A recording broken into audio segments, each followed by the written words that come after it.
Magaling. Kinuha niya lang yung pain. Naisan tayo doon. Ulit. Ulit tayo.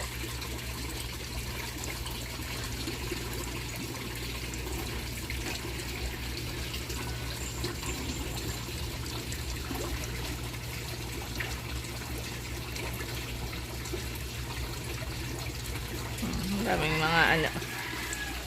Ayun, may kumapit. Ay. Ito malaki. Ayun. Grabing laki oh. Ayun. Laki nito mga kagaya. Oh. Papakita ko lang kung gaano kalaki ha. Tingnan yung palad ko. Oh. Tingnan yung palad. Oh. Grabing laki.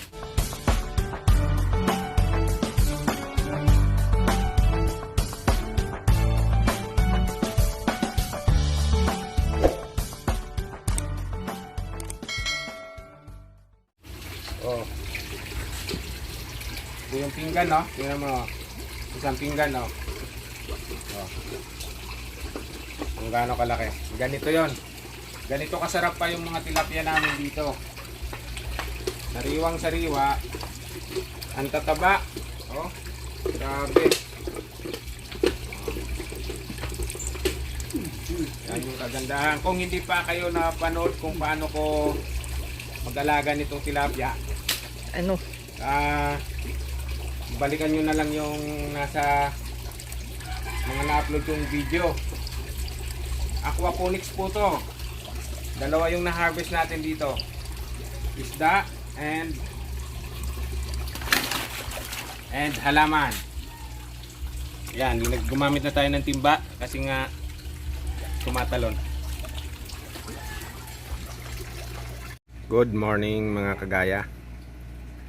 So ito na po yung ating aquaponics. Dati po to hydroponics, kinonvert natin ng aquaponics. So kung hindi nyo pa napanood yung previous uploaded video ko sa YouTube channel namin, balikan nyo na lang po. So ito yung ating pechay ngayon. Manghuhuli tayo ng tilapia. Yun kasi yung ulam natin ngayon, ginataang tilapia. Tapos lalagyan natin ng pechay. So nandito lang lahat yung ulam natin. Huli natin yung tilapia, nandito yung pechay. So yun yung kagandahan ng may tanim tayo sa ating mga bakuran. Samahan nyo po ako habang manghuli ng alaga naming tilapia. Binibingwit po kasi namin yon. Pinipili lang namin yung malalaki para pang ulam. Meron din po tayo ditong kamyas. Ayan. Magagamit natin yan mamaya para dun sa ating tilapia. Nahuhulihin. Gagataan natin. Saka may kamyas. Lalagyan ng kamyas. Ito na yung gagamitin natin panghuli sa ating mga alagang tilapia. So ito yung bingwit natin. Saka ito yung pain natin. Sosyal yung tilapia natin. Naka gardenia pa yung pain natin. Sana makahuli tayo. Pipiliin lang natin yung mga malalaki. Ayan, samahan nyo ako habang nanguhuli. Ayan, maglalagay na tayo ng pain sa ating bingwit. So, manguhuli tayo ng kahit mga 4-5 piraso para pang ulam. Sana mahuli natin yung mga malalaki.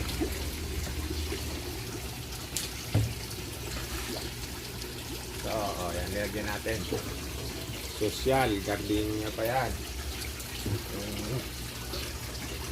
Natin.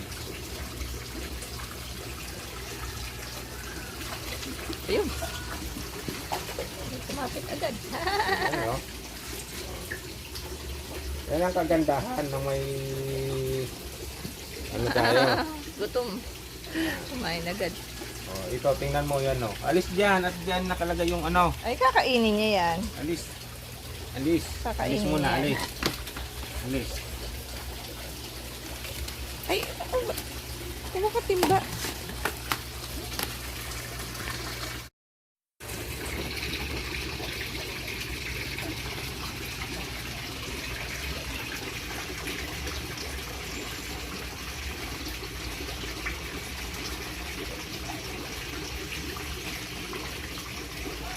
Magaling.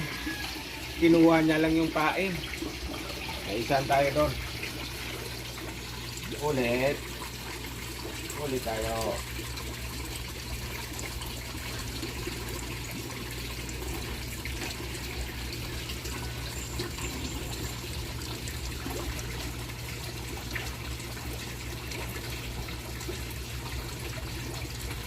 Ang daming mga ano. Ayun, may kumapit. Ay! Ito malaki. Ayun. Grabing laki oh. Ayun. Laki nito mga kagaya. Oh. Papakita ko lang kung gaano kalaki ha. Tingnan yung palad ko. Oh. Tingnan yung palad. Oh. Grabing laki. Oh. Ito yung pinggan no. Tingnan mo. Isang pinggan no. Oh. Kung gaano kalaki. Ganito yon. Ganito kasarap pa yung mga tilapia namin dito. Sariwang sariwa. Ang tataba. Oh. Grabe. Yan yung kagandahan. Kung hindi pa kayo napanood kung paano ko mag-alaga nitong tilapia, Ano? balikan nyo na lang yung nasa mga na-upload kong video. Aquaponics po to. Dalawa yung na-harvest natin dito. Isda and halaman. Yan, gumamit na tayo ng timba kasi nga tumatalon. Nakakadalawang huli pa lang tayo. So kailangan natin ng 4 hanggang 5. So sana makahuli pa tayo.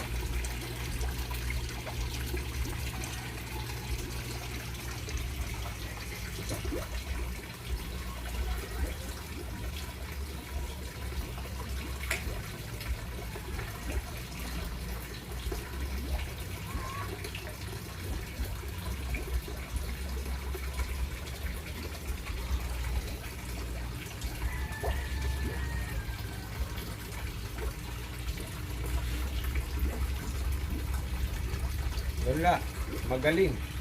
Naagawan na naman tayo. Lagay na naman ang panibago.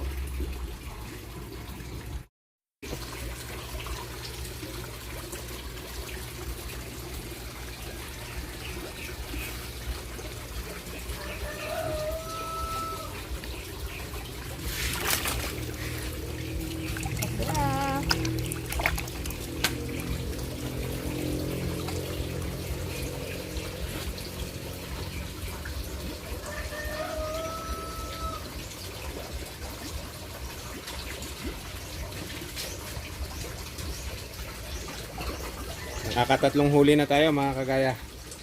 So isa o dalawa pa. Ayan. Yung pang 5 huli natin. Ayan. Laki rin. Oh. Grabe.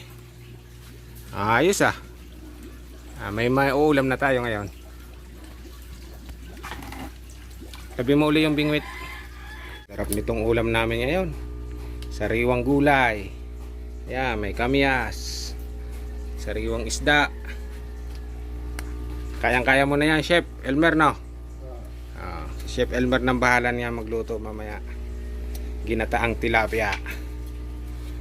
Ayan, mga kagaya.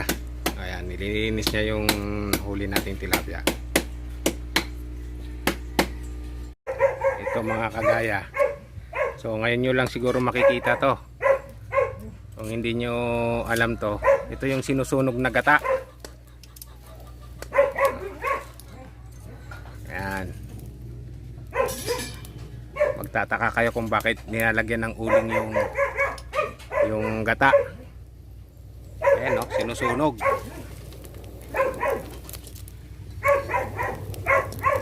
Sinusunog namin yung gata.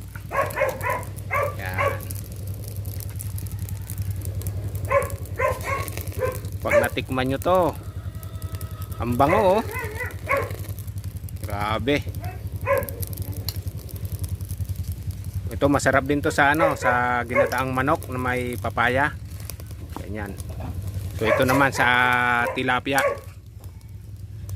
Bango niyan. Ang bango niyan, chef ah. Sarap. Kung mapaparami ang kain natin ngayon ah. Umuusok yung gata. O yan, oh.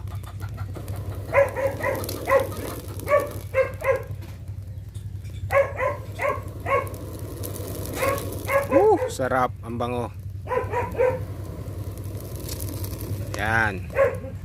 Susunugin po yan, tapos pipigain mamaya para makuha yung gata. Lumalabas yung amoy ng ano, ng nyog pag nasusunog. Sarap.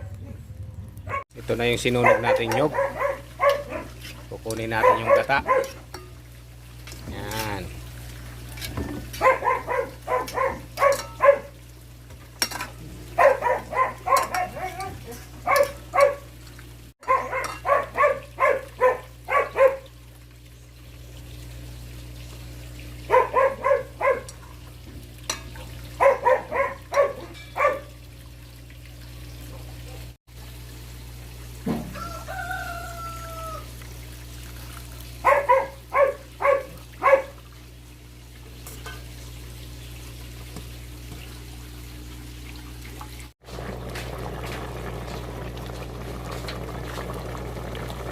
Titikman na natin yung ginataan ni Chef. Siyempre maglalagay tayo ng kanin. Chef, sino ba yun? Si Chef Logro ba yun? O si Chef Elmer? Tikman natin yan kung talagang masarap. Ayan no, bango oh. Kunin natin yung pechay. Kunin natin yung pechay. Mga kagaya. Lutong oh. Dapit mo kaya yung... Ang lutong. Tapos syempre, hindi magpapahuli yung tilapia natin.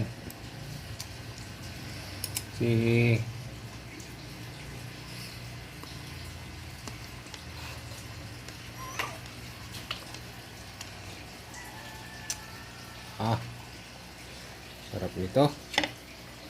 Titikman natin ha. Para may patunay kung masarap. Chef, masarap to ha. Natin.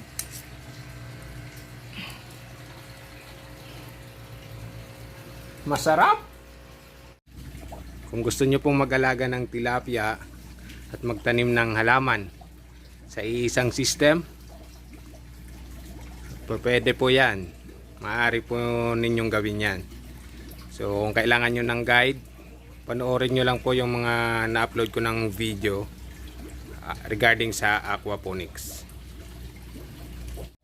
Muli maraming salamat mga kaletus, mga kagaya sa inyong panonood at pagsama sa akin sa episode na to. So sarap ng ulam namin kasi lahat sariwa. Kaya nyo rin pong gayahin to kung nagawa ko, kaya nyo rin pong gawin. So maraming salamat at lagi ko pong sinasabi na mag-ingat po tayong lahat and God bless. Hanggang sa muli po mga kagaya, naway natakam kayo at nagutom sa aming ginataang tilapia. Maraming salamat uli and abangan nyo po yung mga susunod kong i-upload na video sa aming YouTube channel.